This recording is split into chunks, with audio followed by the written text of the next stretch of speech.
현무5에는 굉장히 많은 첨단 기술이 들어가 있습니다. 미국하고 우리나라 두 나라입니다. 오호. 이 기술이 굉장히 어려운 기술이에요. 무기가 상대방한테 주는 가장 중요한 요소가 뭐냐면 공포예요. 그 2배의 인공지진 효과가 난다. 그 다음부터 거기서 이제 워킹데드 찍어야 되는 거예요. 아하. 그러니까 미국 입장에서 보면 이거예요. 중국, 북한, 러시아, 반미벨트잖아요. 네네. 이 반미벨트가 전부 다 핵이 있고 탄도미사일이 있어요. 아시아 태평양 지역을 딱 봤을 때 탄도미사일 역량을 가지고 있는 건 한국밖에 없어요. 맞습니다. 네. 근데 우리가 순항미사일이 있다? 네. 바다 쪽에서 돌아와서 올지도 몰라요. 3면을 다 막아야 되나요? 그러니까 굉장히 피곤하죠. 근데 누가 더 레이더 시스템이나 방공 시스템이 낫냐? 북한은 방패는 없고 펀치만 있어. 근데 우리는 방패와 펀치 2개 다 있거든. 네. 그럼 누가 이길까요? 건들지 마라. 네. 우리가 깨어나면 지옥이 펼쳐질 걸. 네.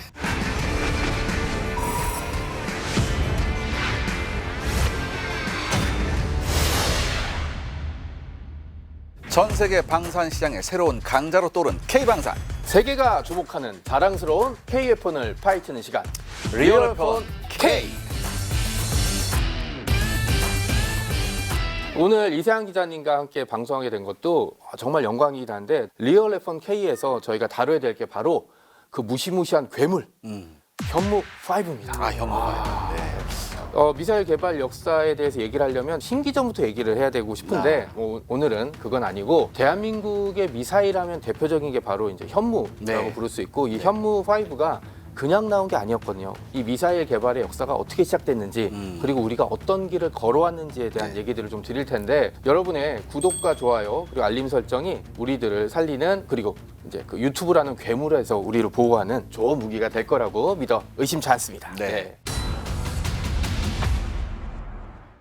초창기 미사일 개발사를 보면 되게 괴담인지 야담인지 야사인지 모르는 게 진짜 부품을 만들 데가 없어서 뭐 트랙터 공장에다 부탁했다든지 아니면 뭐 날개 핀 같은 걸 만들 때 이 기술이 없으니까 청계천 가서 깎아서 가져왔다든지 이게 뭐 진짜인지 거짓말인지 모를 만한 얘기들이 되게 많더라고요. 그래서 예전에 청계천에서 인공위성 만든다, 그렇죠. 잠수함 만든다 그런 얘기 맞습니다. 했는데 핵미사일 빼곤 다 만들 수 있다 뭐 이런 얘기가 있었는데 나이키 허큘리스 지대공 미사일 같은 경우는 무선 조종 방식이기 때문에 네. 지대지 미사일로도 많이 이제 바꿀 수 있는 가능성이 있었고 대한민국의 선택 역시 이제 지대지 미사일로 이제 나이키 허큘리스 미사일을 개조하는 게 첫 번째 시작이었습니다. 이게 붙였던 이름이 바로 백곰이었고요.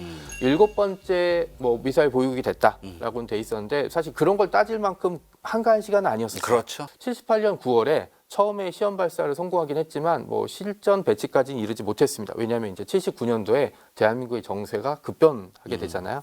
그리고 이제 그 결과물이 한미 미사일 사거리 지침이라고 부른 것 때문에 그 이후엔 180km 이상의 사정거리를 가진 미사일 개발은 중지됐다. 네. 아무튼 이렇게 돼서 약 한 4년 정도 미사일 개발이 정체기를 갔습니다. 네. 그런데 갑자기 다시 이 프로젝트가 부활을 하거든요. 이게 이제 83년이었죠. 네. 제가 그때 10살 때인가 11살 때인데 진짜 전쟁 나는 줄 알았어요. 네. 아웅산 묘소에 참배에 갔던 대통령과 이제 일행들이 북한이 설치한 폭탄에 의해서 큰 피해를 입었던 소위 얘기하는 아웅산 테러 사건이 벌어졌었고요. 그렇죠. 그리고 이제 이때 정권이 꺼내든 카드가 바로 미사일 개발 사업이었죠. 아, 네.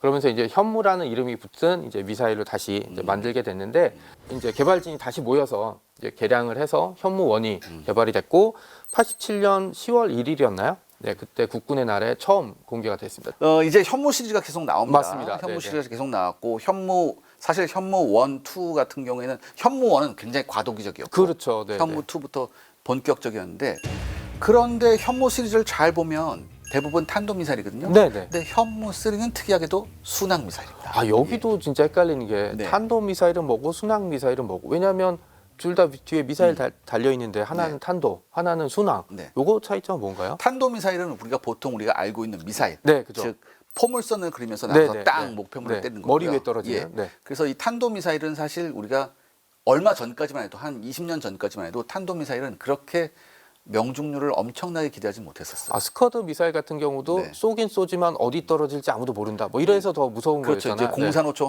그러니까 공산오차가 미터 단위가 아니고 킬로미터 단위죠. 네, 네, 네. 자 이렇게 되는데 순항미사일은 다르죠. 순항미사일은 뭐냐? 순항미사일은 사람이 타지 않는 무인 비행기라고 보면 됩니다. 하지만 순항미사일이 한계점이 있습니다. 뭔가요? 첫째, 탄두를 탄도미사일만큼 무겁게 실는 게 굉장히 힘들어요.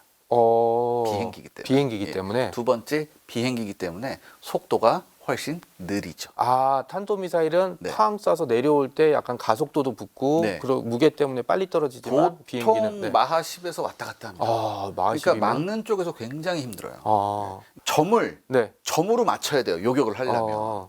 그래서- 아차하고 지나가는 예, 거네 그렇죠. 진짜. 네. 그런데 순항미사일은 비행기잖아요. 네네. 웬만하면 맞출 수 있을 것 같거든요. 오는 거 소리 듣고 오네. 네. 그럼 이제 올 수 있는. 그러니까 네. 이게 예전에 걸프전에서도 토마호크 순항미사일을 네네. 꽤 많이 이라크군이 격추시켰고 네네. 이번 러시아 우크라이나 전쟁에서도 우크라이나군이 꽤 많은 러시아제 순항미사일을 그것도 대공포로 맞춰 떨어뜨렸어요.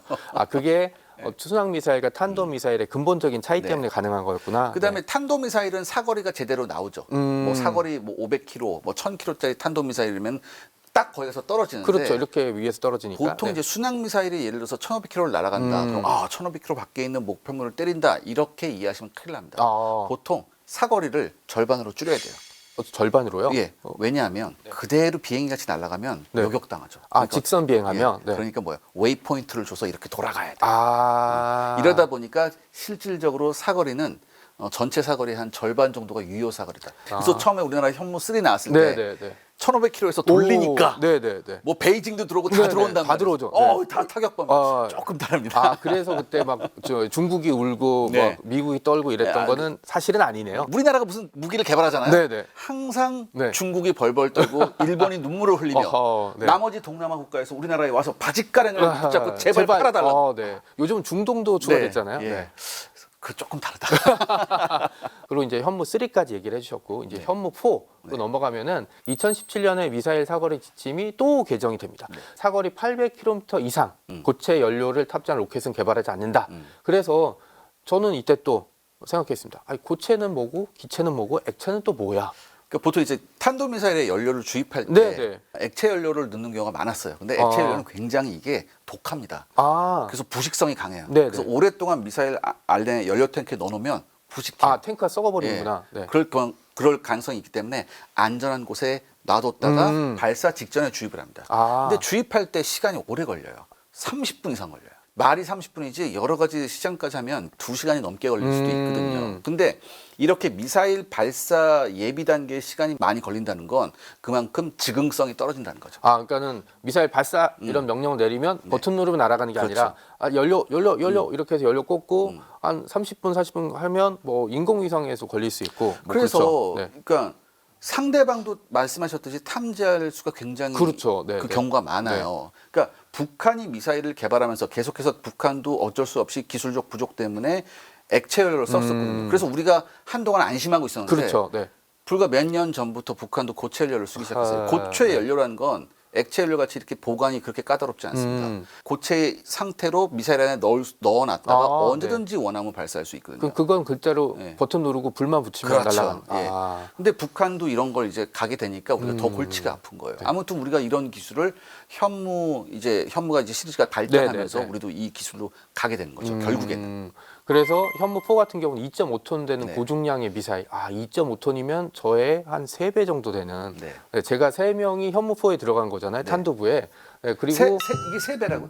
2.5 제가 한 8 죄송합니다. 800kg. 네, 죄송합니다. 제가 문과라서 그래. 문과라서. 네. 그러니까 제가 한 30명쯤 들어가는 걸로 할게요. 네. 그래서 30명쯤 들어가는 고중량 미사일이 북한의 이제 주요 군사 시설물, 그러니까 평양이라는 정치 상징적인 그런 존재뿐만 아니라 북한이 최근에 개발하고 있었던 핵미사일 기지, 아니면 핵미사일 연구 시설, 그다음에 다른 지하 시설물까지 공격할 수 있는 뭐 그런 이제 무기를 가지게 됐습니다. 이 2.5톤이라는 것도 우리가 굉장히 눈여겨봐야 네, 된다. 왜냐하면 보통 재래식 탄도미사일이 500km에서 1톤에서 왔다 갔다 해요. 2배 반이. 예, 그러니까 네. 예를 들어서 1톤 정도의 고폭탄이 미사일로 떨어져도 네, 네. 주변부가 쑥대박대입니다. 그러겠네요. 완전히 쑥대박대거든요. 근데 2.5톤이 전부 다 고폭탄 탄도 다 떨어지면 그야말로 우리가 상상한 것 이상만큼 괴물이라고 부를 수 있을 만큼 엄청난 폭발력이 일어나는 거죠. 그렇게 해서 이제 현재 시험 발사가 마무리돼서 전력화 네. 과정 중에 있다. 그리고 또 힘들어. 2020년 7월에 또 개정이 됐습니다. 네. 그래서 우주 발사체에 대한 고체 연료 사용 제한이 끝나면서 네. 현무5가 만들어지게 됐습니다. 그러니까 이때부터는 네네. 야, 너네 하고 싶은 대로 해. 핵 빼고는 다 네. 하고 싶은 대로 다 해. 진작하게 해주지. 네. 네, 어쨌든 혐오5가 이런 괴물 같은 존재가 된 거는 한미 미사일 사거리 지침이 완전히 해체가 되면서 본격적으로 시작됐다.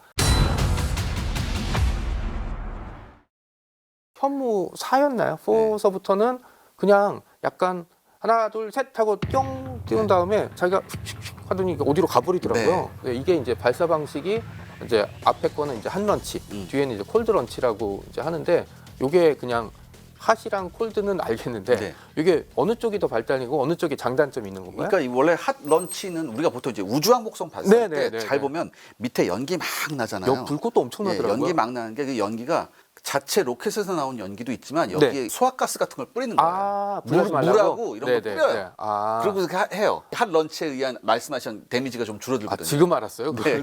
그런데 전장에서 미사일 할 때 그거 일일이 뿌릴 수 없잖아요. 그죠. 네. 물 없을 수도 있고. 그래서 네. 핫 런치보다는 이제 콜드 런치 쪽으로 가죠. 일단 공기 압축으로 위에 띄워놓은 다음에 네네. 띄워놓은 상태에서 거기서 점화가 돼서 날아가는 방식이에요. 그러니까 이게 훨씬 지상에 있는 여러 가지 시설물들한테 데미지를 덜 줄 수 있죠. 콜드런치가 멋있는 게 딱 네. 뜨고 나서 네. 이렇게 잠깐 멈췄다가 이렇게 네. 탁탁탁 하잖아요. 네. 그게 약간 방울뱀이 네. 목표를 딱 노리고 네. 쟤 물어야겠다 네. 라고 하면 싹 가는 약간 그런 느낌이라 콜드런치가 한 런치보다 훨씬 발전된 방식이다라고 보면 되는 건가요? 그러니까 이제 현대에 나오는 요즘에 나오는 네네. 대부분 탄도미사일이나 잠수함 발사 탄도미사일 이런 거 등등이 대부분 이제 콜드런치 방식으로 가죠. 또 하나 이제 제가 궁금했던 게 벙커버스터라는 표현들이 이제 계속 나오기 시작하더라고요. 정확히는 4, 5 이 정도였는데 벙커버스터 뭔가요 이거?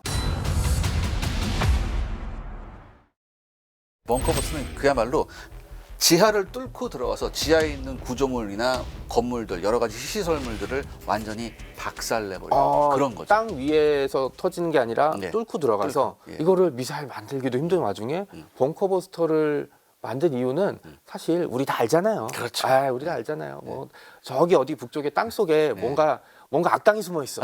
네. 현무5가 벙커버스터인 이유가 뭐냐면 지금 모든 북한의 핵심 시설이 다 지하에 있잖아요. 네, 맞습니다. 왜냐하면 북한으로서는 한미연합공군이 굉장히 무섭거든요. 네, 네. 한미연합공군이 몰려와서 여러 가지 순항미사일이라든지 이런 걸 폭격, 쏘게 되면 이걸 도대체 어떻게 견디느냐. 가장 좋은 방법은 모든 시설을 어떻게 갱도화시킵니다. 그런데 이런 북한의 모든 지하화된 군사 시설물을 어떻게 신속하게 효과적으로 타격할 것이냐. 이것 때문에 나온 게 우리 미사일 현무5, 현무4 같은 것들이 다 벙커버스터로 진화할 수밖에 없는 그런 이유죠. 그러니까 현무 1, 2, 3 정도는 어떻게든 미사일을 만들어서 멀리 쏘는 게 목표였다면 그쵸. 4, 5부터는 쏴서 지하 시설을 부술 수 있는 좀 더 구체적인 그 미국을 많이 대비하는데 미국의 대표적인 벙커버스터 뭐 GB57, MOP라고 최신에 나왔던 가장 큰 벙커버스터. 네. 강화 콘크리트 기준으로 200피트. 이것도 미국식이라 제가 또 한산해 봤더니 대략 60m 정도 네. 관통이 네. 가능한데 네. 현무5는 얘보다 훨씬 세다. 일단은 탄도미사일을 벙커버스터로 만드는 게 좀 이상한 겁니다. 왜냐? 미국은 제공권을 장악하잖아요. 그렇죠. 항상. 네. 그렇기 장악하고 때문에 시작하죠. 비행기에서 투하할 수 있는 벙커버스터를 만들어요. 근데 이게 훨씬 돈이 적게 듭니다. 네. 추진체가 필요 예. 없으니까. 그렇죠. 네네. 굉장히 적게 들어요. 그리고 크기도 그렇게 안 커요. 그러겠죠. 그럼에도 불구하고 이 GB57이 이 정도 능력이거든요. 네네네. 근데 우리 현무는 이게 탄도만 8톤이에요. 네. 이게 GB57의 탄도가 3톤이 채 안 됩니다. 3톤이 채 안 되고 그 3톤이 채 안 되는 것 중에서 1톤은 폭약이에요.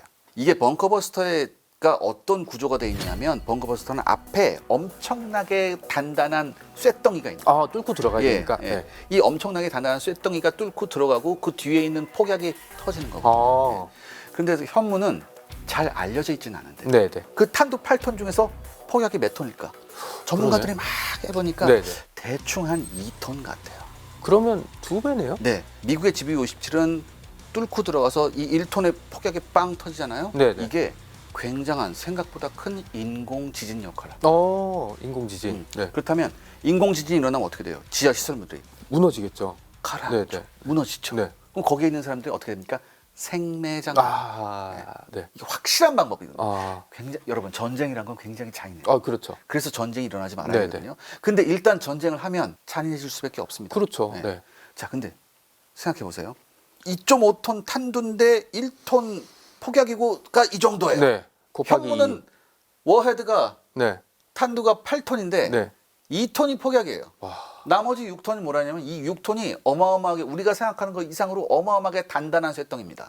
이것도 엄청난 기술력이에요. 땅에 뚫고 들어갈 수 있는 강철을 만들 수 있는 기술이 제가 지금까지 알고 있기로는 미국하고 우리나라 두 나라입니다. 오호. 야, 그러니까 쇳덩이 앞에 큰 게 있어서 네. 이게 지하로 내려가서 이제 목표물을 네. 목표물까지 찾아내고 네. 그다음에 여기서 터져버리면 네. 설사 좀 떨어진 데서 터진다 그래도 이게 지하 공간일 테니까 한 군데 무너지면 다른 데도 다 무너지는 거 아니겠어요? 이 현무5에는 굉장히 많은 첨단 기술이 들어가 있습니다. 왜냐하면 벙커버스트가 뚫고 들어가서 어디서 폭발해야 되느냐 이게 중요하거든요. 그렇죠. 네. 그럼 뚫고 들어가면서 빈 공간을 만났을 때 폭발해야 돼요. 아, 맞습니다. 예. 네. 이 빈 공간을 만났을 때 폭발하는 건 그 앞에 뭐예요? 센서가 있다는 얘기거든요. 당연히 있겠죠. 신관이 네, 있어요. 네, 이 신관이 이게 들어갈 때 네. 힘이 얼마나 되겠습니까? 와, 이게 엄청난 거리에 엄청난 무게면 네. 떨어지는 속도만 해도 진짜 마하 몇이 될 텐데. 그렇죠. 그러면 생각해보면 이게 땅에 떨어질 때 그 순간 잘못하면 고장 나거나 부서질 수도 있겠네요. 맞습니다. 더군다나 이 센서가 얼마나 민감해야 돼요. 음. 근데 이 민감한 센서가 이 모든 충격을 견뎌야 된다는 네. 얘기입니다. 어허. 근데 이 모든 충격을 견디고 빈 공간을 발견했을 때 네. 정확히 터져야 되는 거예요. 아, 그렇죠. 이 기술이 굉장히 어려운 기술이에요. 사실 여기에 쓰이는 이런 신관 같은 거는 미국이 가지고 있는 신관 기술이에요. 근데 우리가 이게 사실 수출 통제 대상이에요. 당연히 통제하겠죠. 그렇죠. 네네. 그래서 우리가 어떻게 했어요? 국산화. 국산화하려고 엄청나게 노력을 한 겁니다. 자, 중요한 게 뭐냐 그렇다면 빈 공간에 들어가서 빵 해야 되는데 네네. 북한 애들도 이걸 알아요. 바보는 아니니까. 그렇죠. 네. 그러니까 위에다 빈 공간을 여러 개 만들어놔요. 사용하지 않는 네. 그냥 센서가 뚫고 들어와서 빈 공간 안녕? 하고, 첫 번째 네. 빈 공간에서 터져버리면 밑에 빈 공간에 있고 가장 밑에 있는 사람들은 안전하겠죠. 그렇죠. 그럼 벙커버스터인데 효과가 반감되는 거예요. 거의 없는 거나 네. 다름없네요. 네. 그래서 여기서 뭐가 필요하다? 인공 지진이 필요한 겁니다. 왜? 첫 번째 빈 공간 많아서 터졌어요. 네. 근데 그 뒤에 폭약이 2톤 정도 있다고 그랬죠. 네, 네. 추정되기로 걔가 같이 터집니다. 아까 GBU-57이 폭약이 1톤이었었는데 그렇죠. 60m 뚫고 들어가서 다 인공 지진 할 수 있었거든요. 네네. 그거를 그대로 대입해 보면 곱하기 2. 현무 5의 위력이 얼마나 엄청난지 거기서 그러니까 그 2배의 인공 지진 효과가 난다. 그러면 아무리 저 밑에 빈 공간 몇 개 만들어 놔도 저 밑에 있는 데는 어떻게 네네. 되겠습니까? 그대로 생매장입니다. 생매장. 뭐 잔인하다고 얘기하실 분이 있긴 하지만 남북 전쟁 때 셔먼 장군이 얘기했듯이 전쟁은 원래 잔인한 거고 그렇죠. 잔인할수록 빨리 끝나는 맞아요. 것밖에 없습니다. 빨리 네. 끝나야 돼요. 네. 그러니까 이 현무가 쉽게 말해서 북한 지도부한테 이 벙커버스터가 어마어마하게 공포의 대상으로 올립니다. 스트레스 많이 받겠네요. 예를 들어서 네. 현무가 떨어질 것 같아 빨리 도망갔어요. 네네. 근데 도망갔는데 또 떨어질 것 같아 또 도망가죠. 지휘부가 도망다니기 시작하면 지휘를 못 합니다. 이라크 전쟁 때도 네.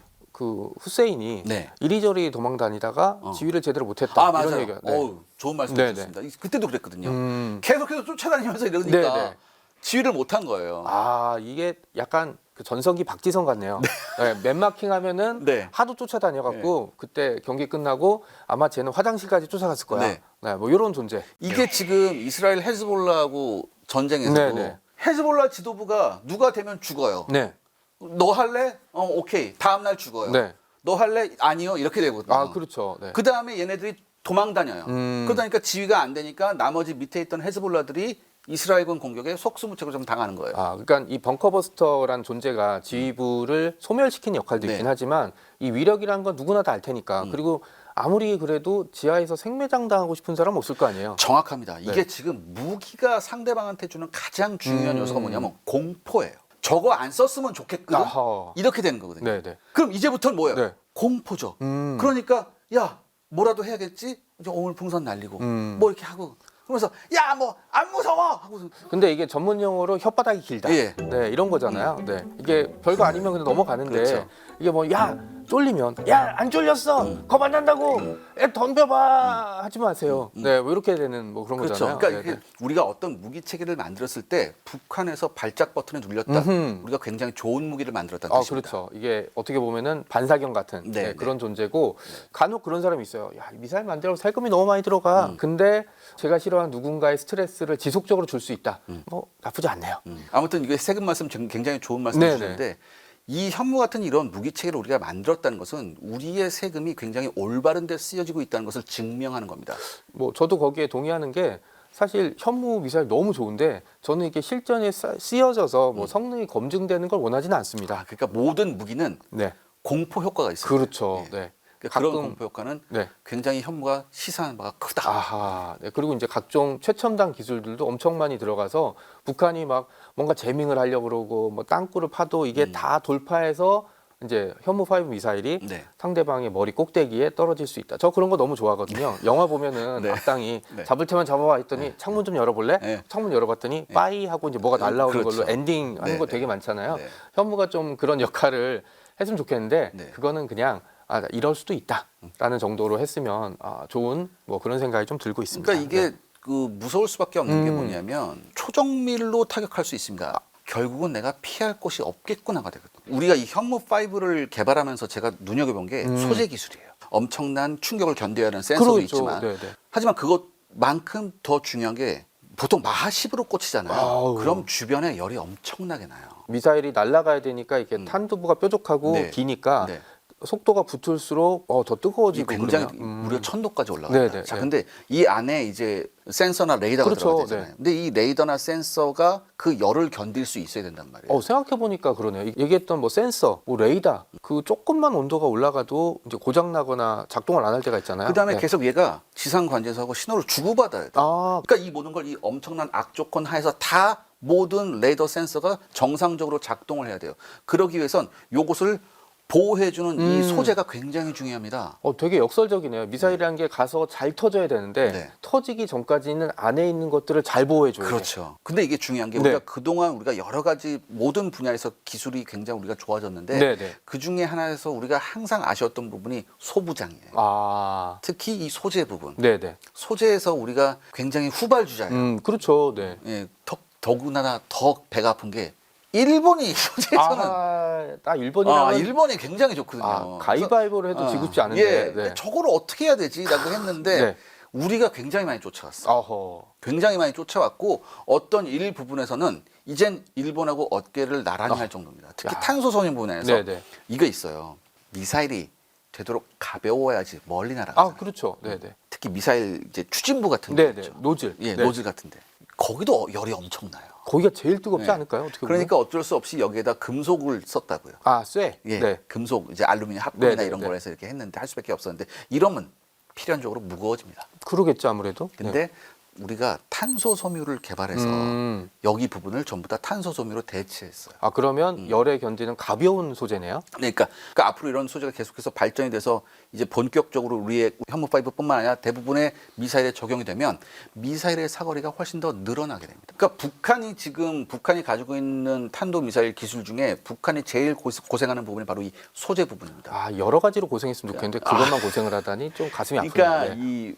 특히 북한이 ICBM을 만들었다고 네, 하잖아요. 맞습니다. 근데 이 네. ICBM은 우주공간 밖으로 날아가서 들어와야 되는데 네. 재진입할 때 모든 이 마찰열을 견뎌야 돼요. 대기권 안에서 떨어지는 것보다 밖에 나갔다 떨어질 테니까. 근데 네. 이게 아직 증명이 안 됐거든요. 우려되는 건 이번 러시아 우크라이나 전쟁에 북한이 파병하면서 러시아가 이 기술을 줄지도 모른다는 얘기가 계속 나와요. 그 대가를 요구를 네. 했으면 줘야 될 상황이 될 수도 있겠네요. 근데 아무튼 어떻게 됐든 북한은 이런 소재 부분에서 굉장히 취약하기 때문에 북한제 미사일이 우리보다 좋지는 않아요. 그렇죠. 우리가 훨씬 더 좋아요. 맞습니다. 네. 문제는 걔네가 그 안에 뭘 집어넣냐 그게 문제이기 때문에 그렇지. 제일 나쁜 게 네. 우리는 정상인데 네. 상대방이 비정상이야. 네. 네, 이럴 때 정말 피곤해지거든요. 네. 그러니까 북한은 농담이 아니라 미사일 안에 들어가라우. 그렇죠. 이러면 사람 집어넣고 쏠 수도 있는 놈들이라. 네. 그래서 이제 벙커버스터 기술, 그 다음에 소재 기술, 그 다음에 위에서 떨어지면서 여러 가지 되게 역설적인 게 미사일은 맞춰서 잘 터져야 되는데 터지기 전까지는 안에 있는 레이더와 부품들을 아주 잘 보존해줘야 되는 이게 약간 결혼 과정의 데이트랑 좀 비슷한 뭐 이런 생각도 좀 들고 결혼과 데이트는 다르죠. 누가 그렇죠. 잡아놓은 전략과 전술, 물고기에다 전략과 전술이라는 생각을 할 때 아까 그런 생각이 들었어요. 결혼은 전략, 네. 그다음에 결혼을 하는 과정과 이후의 과정은 전술, 뭐 이런 생각들을 좀 해봤는데 그래서 우리가 네. 전쟁을 안 해야 돼요. 맞습니다. 네. 결혼 얘기하시니까 우리 기자님께서 급발진하는 거 굉장히 재밌게 잘 봤고요. 보통 사람들은 저 같은 일반인들을 보면은 미사일 쐈어. 네. 날아간다 내 세금이요. 막 이 정도로 하는데 그 단순히 날아가는 미사일이 날아가서 어느 정도 거리를 가서 목표물에 정확하게 명중하기까지는 정확한 소재 기술, 그다음에 센서, 뭐 레이더, 탄도 기술. 그러니까 어떻게 보면은 그 국가의 국방력을 상징할 수 있는 모든 요소가 그 안에 들어갈 수 있는 뜻이네요. 그렇죠. 그리고 이런 첨단 기술을 여러분들 이렇게 생각하시면 돼요. 지금 이런 첨단 기술이 뭐 이런 무기에만 쓰이냐? 아니에요. 결국은 무기를 위해서 이렇게 개발된 기술들은 나중에 민간에 퍼집니다. 그래서 민간에서 쓰는 지금 자동차 같은 것도 이제 금속으로 하다가 네네. 결국에는 훨씬 가볍고 좋은 소재인 탄소 소재로 바뀔 수도 있어요. 뭐 제가 알기로는 인터넷 같은 경우도 원래 군용으로 사용을 네. 하려고 개발했다가 결국은 이제 민간이 사용이 되면서 네. 인류의 역사를 바꿔놨다라는 평가를 받잖아요. 그러니까 이게 왜냐하면 당대 모든 최첨단 기술은 무기를 개발하는 데 사용돼요. 이게 동서고금을 막론하고 이게 변하질 않아요. 그리고 이렇게 되고 난 다음에 이제 민간에 퍼지기 시작하는 거거든요. 근데 중요한 건 이런 첨단 기술을 우리가 확보를 했어요. 네. 확보를 했고 앞으로도 개발이 거의 완료됐습니다. 더 중요한 건 뭐냐면 이렇게 확보된 기술들이 이제 양산이 되는 거거든요. 양산할 수 있는 기술. 그러니까 개발할 수 있는 기술과 이것을 양산하는 기술은 또 다른 거거든요. 이게 물량이 또 확보가 돼야 그렇죠. 전쟁을 할 수 있는 뭐 전쟁이 뭐 1대1 결투도 아니니까 네네. 양산 과정에서 또 문제가 생기거나 아니면 성능이 떨어지거나 이렇게 되는데 우리는 뭐 그럴 염려는 없는 건가요? 네, 그러니까 일단은 개발이 완료했기 때문에 또 우리가 양산 굉장히 잘해요. 양산의 민족입니다. 심지어 우리 지명주의 양산도 있어요. 경남 양산. 네, 우리 증명했으니까. 네. 네. 그렇기 때문에 야 이게 역시 작가님하고 하니까 경남 양산 좋아합니다. 네. 최첨단 기술의 개발 그리고 이것의 안정적인 양산 이 모든 두 마리의 토끼를 우리가 거의 다 잡은 상태거든요. 그렇기 때문에 앞으로 이것을 조금 더 우리가 활용을 한다면 우리가 여러 가지 기술 분야가 확 올라가면서 굉장히 안정적으로 우리 국방을 지킬 수 있다. 전 그렇게 생각을 합니다. 제가 이제 역사를 좋아해서 70년대부터 미사일 개발사를 보면 정말 눈물 나는 부분들이 되게 많았어요. 네네. 70년대는 트랙터 공장에 찾아가서 부품만 깎아달라 그렇죠. 그러고 청계천 가서 이게 날개 이거 어떻게 해야 돼요? 저는 이게 농담은 아니라고 생각하거든요. 그리고 미국 눈치 보고 뭐 딴 나라에서 비웃고 야 니들이 그게 되겠냐? 무기 개발사의 공통점이긴 그렇죠. 하지만 네. 그런데 하나 이렇게 해서 아까 말씀드렸듯이 야 우리가 기술 그거 제한 없으면 얼마나 돼? 5, 4, 3, 2, 1 이렇게 한 거 보면 야 우리는 정말 그 여러 가지 위기와 이런 것들을 잘 극복할 수 있고 그리고 그거의 어떤 결과물이 저는 혐오5가 아닐까. 네. 그래서 어떻게 보면 혐오5가 괴물이라고 얘기하지만 제 생각에는 이 혐오5를 이 짧은 시간에 그러니까 70년대라고 치면은 진짜 50년 됐잖아요. 50년 사이에 이 혐오5라는 미사일까지 도달한 우리 한민족이 정말 괴물이 아닐까라는 생각을 좀 해봤습니다. 맞습니다. 그러니까 2012년에 우리가 미사일 협정이 개정되면서 이제 사거리하고 중량 제한이 이제 풀어졌죠. 네네. 그런 게 있었는데 뭐 2012년에 그걸 있었고 이제 2020년에 그걸 이제 공식적으로 얘기를 해줬었는데 이게 이런 거예요. 그 나라의 역량이 어느 정도 올라가는지 미국도 보는 겁니다. 그렇죠. 예. 그리고 그 미국이 한국이 이 정도 수준이고 한국이 이 정도 무기를 만들 수 있는 충분히 역량이 있는데 계속해서 그걸 막고 있거나 제한하면은 이게 우리는 한미 군사 동맹이잖아요. 그렇죠. 네. 이 동맹도 자칫 훼손될 수가 있거든요. 그렇죠. 이게 북한은 지금 핵무기 만든다고 그러고 난리치고 있는데 우리는 미사일도 제대로 못 만들어. 그러니까 미국 입장에서 보면 이거예요. 지금 미국 입장에서 아시아 태평양 지역을 딱 봤을 때 중국, 북한, 러시아, 반미 벨트잖아요. 네네. 이 반미 벨트가 전부 다 핵이 있고 탄도미사일이 있어요. 그런데 자신들의 가장 강력한 동맹을 아시아 태평양에서 봤을 때 탄도미사일 역량을 가지고 있는 건 한국밖에 없어요. 맞습니다. 네. 일본도 아니거든요. 일본도 없죠. 그렇다면 뭐예요? 한국을 선택해서 한국의 탄도미사일 역량을 키워주는 쪽이 훨씬 미국의 국익에 이익이 된다고 미국도 판단하는 거예요. 그러니까 미국이 보기에 이제 한국은 이제 이런 정도 할 수 있구나라는 건 좀 기분이 좋은데 그렇게까지 계산했다는 건 좀 기분이 나쁘면서도 좋고 좋으면서 나쁘고 좀 외교는 복잡하네요. 네. 현실이죠. 외교는 우리가 이런 걸 생각해야 됩니다. 맞습니다. 그러니까 중요한 건 뭐냐면 우리가 그만큼 역량을 키우면 낭중지출한 말씀. 맞습니다. 바로 네. 그거예요. 우리가 그만큼 노력하면 우리가 원하는 걸 얻을 수 있다. 인생이나 국가나 모두 마찬가지네요. 네. 그러니까 이 어떤 이 무기라는 건 네. 그 당대에 그 나라가 가지고 있는 고민을 가장 잘 반영하고 있거든요. 미사일. 네. 더군다나 왜 우리가 탄도미사일로 벙커버스터를 만들 수밖에 없었나 이런 걸 우리가 한번 생각을 해봐야 됩니다. 그렇죠. 핵이 있으면 해결이 될 문제가 있긴 하지만 우리는 그렇게 할 수 없으니까 뭐 딴 나라에서 중국에서도 그러고 야, 너무 과무장 아니야? 어떻게 보면 핵이라는 무기가 사실 쉽게 쓸 수 있는 것도 아니고 러시아 우크라이나 전쟁에서도 러시아가 그런 게 있잖아요. 야 우리 땅 넘으면 핵 쏜다. 근데 넘어왔는데 야 깊게 들어오면 쏜다. 이랬다가 결국은 지금까지 못 쏘고 있거든요. 그런 거 보면 핵이라는 무기는 사용하기 굉장히 어려운 정치적인 무기가 될 수 있어서 뭐 지금 당장 전쟁이나 전쟁에 준하는 분쟁 사태가 나도 그 어떤 지도자도 버튼을 마음대로 누를 수가 없거든요. 근데 그 이런 게 있어요. 그래서 현무5가 나왔을 때 괴물이란 말이 있었고 괴물이기 때문에 뭐 전술핵에 버금간다 이런 얘기가 나는데 이거는 또 아니죠. 유튜브에서 전술핵 탄두다. 전술핵 탄두에 준하는 미사일이다 이렇게 되는데 그건 아닌가요? 아 절대 아니에요. 왜냐하면 제가 말씀드렸잖아요. 히로시마에 떨어뜨린 게 15킬로톤이라고. 15킬로톤. 네. 근데 현무5의 탄두가 몇 톤이에요? 8톤. 8톤. 그중에 폭약은 한 2톤으로 추정되죠. 네네. 15킬로톤과 2톤이에요. 아 단위수가 다르네요. 뭔지는 잘 모르겠지만. 네. 네. 1000배. 그러니까 킬로톤은 1000배란 뜻이죠. 아. 톤에 1000배잖아요. 네네. 그러니까 아니에요. 아니긴 하지만 네. 상대방한테 핵탄두 못지않은 좀 위기감을 네. 주고 있는 그런 이게 무기다. 뭐 왜 우리 현무가 전술핵 미사일이 아닌지 전술핵급이 아닌지에 대해서 뭐 숫자로 여러 가지를 막 설명하신 분도 있는데 네네. 어렵잖아요. 문과 세상은 문과들 추성인데 굉장히 어렵잖아요. 네네. 그래서 제가 간단하게만 말씀드린 거예요. 15킬로톤하고 2톤 단위가 다르잖아요. 작가님께서 말씀하셨듯이. 네네. 잘 모르겠지만 하나는 톤이고 하나는 킬로톤이면 네. 공이 한 2개는 더 붙겠네요. 네. 그 정도는 3개요? 네. 그 정도는 문과도 뭐 추정할 수는 뭐 있는 것 같습니다. 그러니까. 아하. 근데 여기서 굉장히 시사점이 있죠. 현무3 순항 미사일이 여러 가지 버전으로 바뀔 수 있어요. 여러 우리가 가지 이미 버전? 뭐 배에서 전투하면서 쏠 수 있고 잠수하면서 쏠 수 있다는 거예요. 그러니까 우리가 이미 도산 안창호급이 탄도 미사일이 있는데 그렇죠. 이게 잠수함에서 이게 순항 미사일 발사한다는 것은 이 잠수함이 제한적이나마 전략 공격이 가능하다는 거거든요. 만약에 도산 안창호급만 탄도 미사일 발사할 수 있는데 우리 손원일급도 있고 네네. 장보고급도 있잖아요. 맞습니다. 네. 여기도 어뢰 발사관을 통해서 순항 미사일을 발사할 수 있거든요. 뭐 이렇게 쏘나 이렇게 쏘나. 네. 그렇기 때문에 이게 굉장한 의미예요. 순항 미사일 왜 특히 순항 미사일은 잠수함에서 발사하면 어디서 올라올지 모르잖아요. 그러니까 예를 들어서 탄도 미사일을 방어하려고 하면 그러니까 북한도 탄도 미사일 우리 대한민국에서 쏜 탄도 미사일을 방어하기 위해서 북한도 여러 가지 시설을 만들어 놓을 거란 그렇죠. 말이죠. 네. 그럼 당연히 땅에서 쏘니까 땅 쪽으로 올라오는 휴전선 부근에 이렇게 레이더를 켜놔요. 근데 우리가 순항 미사일이 있다? 네. 바다 쪽에서 돌아와서 올지도 몰라요. 그럼 얘네는 어떻게 돼요? 바다 쪽으로도 레이더를 켜놔야 된다. 3면을 다 막아야 되나요? 그러니까 굉장히 피곤하죠. 그건 근데 사실 우리도 마찬가지예요. 네. 근데 누가 더 레이더 시스템이나 방공 시스템이 낫냐? 이런 것까지 생각해 봐야죠. 왜? 북한은 방패는 없고 펀치만 있어요. 근데 우리는 방패와 펀치 두 개 다 있거든요. 네. 그럼 누가 이길까요? 이거 양손의 무기를 가지고 있는 우리가 훨씬 유리하겠죠. 그렇죠. 네. 만약에 우크라이나가 전술핵 미사일이 한 발이라도 있었다면 러시아가 침공할 수 있었을까?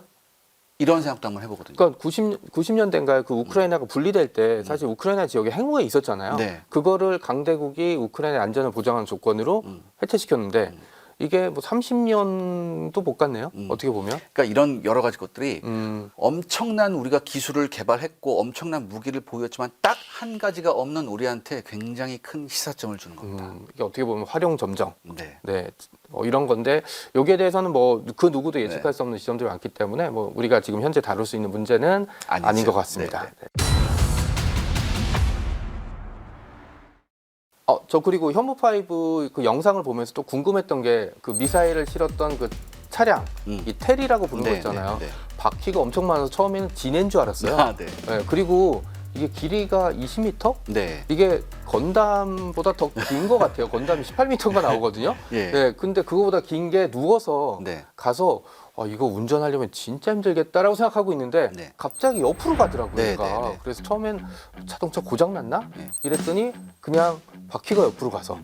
그래서 제가 운전을 잘 못하지만 주차하기 진짜 쉬워졌겠다. 그러니까 이게 18개 바퀴 모두의 조향 장치가 있다는 얘기입니다.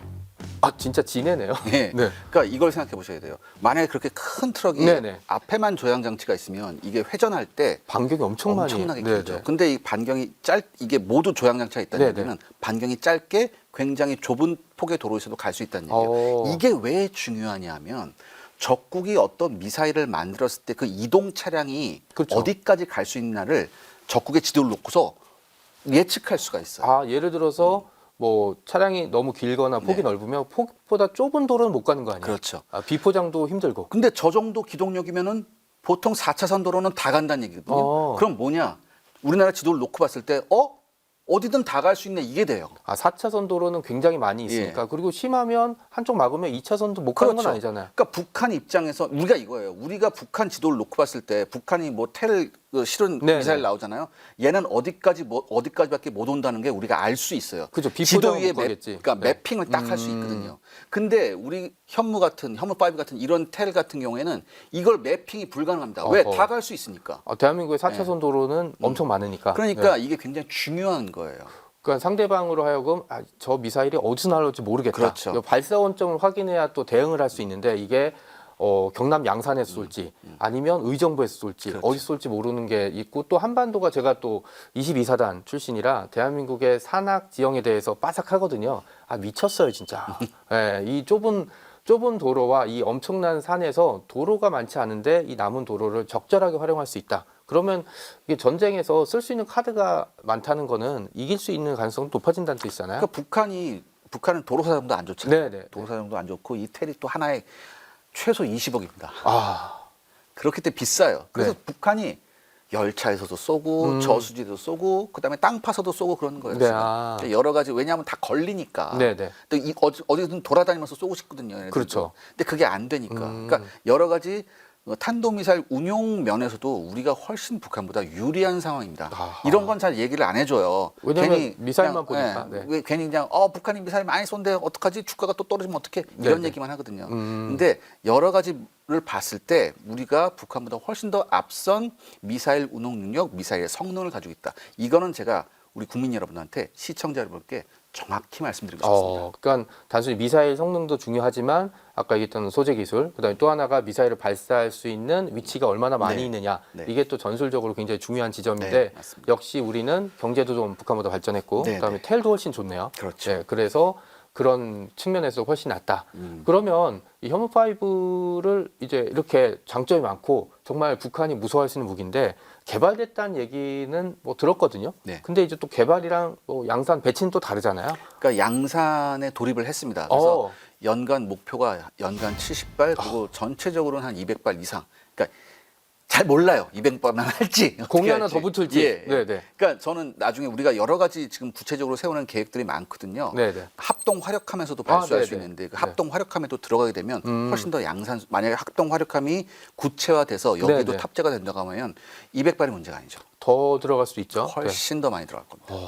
그런 생각들을 좀 하게 되면서 현무5가 끝이 아니고 또 현무6이나 7, 뭐 또 한미 미사일 사거리 지침이 끝나면서 네. 우리 또 극초음속 미사일도 이제 만들 수 있고 네, 네. 현무5가 끝이 아니라 현무6, 현무7, 현무 한 10까지 나올 수 있는 뭐 네. 그런 날들이 있는데 일단 현무5가 실전 배치가 잘 돼서 북한에서 뭔가 이상한 짓을 할 때 한 번쯤은 좀 고민하게 야 우리가 이걸 보내면 쟤들은 저걸 쏘겠네? 라는 걸로 좀 고민해 주는 것만 해도 네. 저는 개인적으로는 뭐 세금을 잘 쓰고 있다 네. 라는 이런 얘기들을 좀 해보고 싶습니다. 자, 오늘 현무5 얘기는 여기까지 하겠습니다. 밤새 하고 싶었어요. 우리 차르세현 기자님이랑 네. 얘기하면은 현무5 얘기하면은 더 얘기하고 막 이러고 싶었는데 오늘 어떠셨어요, 기자님?